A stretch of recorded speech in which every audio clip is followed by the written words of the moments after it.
কেমন আছেন মিথুন রাশির বন্ধুরা?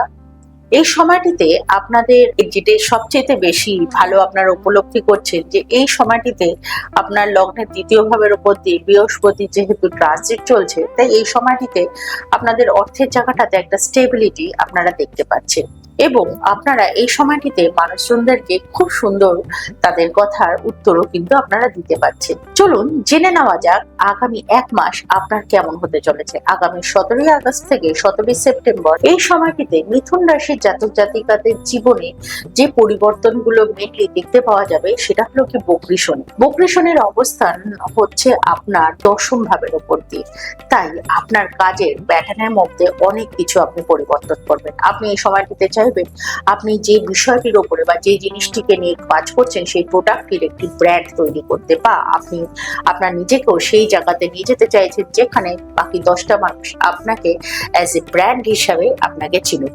তবে এই সময়টিতে যেটি আপনার ক্ষেত্রে ভীষণভাবে দরকার রয়েছে যে এই সময়টিতে আপনার ইগো বর্জন করতে হবে। আপনার সাথে যে সকল মানুষজনদের যোগাযোগ হচ্ছে বা সেই যোগাযোগটা অবশ্যই বৃদ্ধি পাবে, তবে তাদের সাথে আপনার আচরণের মধ্যে পরিবর্তন আনাটা বিশেষ প্রয়োজন রয়েছে।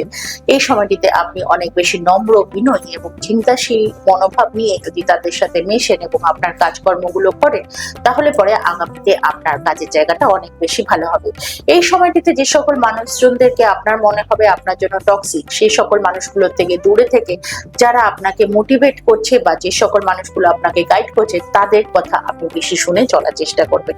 ওভারঅল এই সময়টিতে আপনার ফাইন্যান্সিয়াল জায়গাটা ভালো রয়েছে এবং যারা পড়াশোনা করছে তাদের জন্য খুব ভালো সময় এই সময়টাতে রয়েছে। এই সময়টিতে ভীষণভাবে যেটি আপনার উপায় হিসাবে করা উচিত সেটা হলো প্রতিদিন মহাদেবের উপাসনা করা এবং গায়ত্রী মন্ত্রের পাঠ করা, আর যদি সম্ভব হয় তবে প্রত্যেকদিন একটু মেডিটেশন করুন। ভালো থাকবেন, নমস্কার।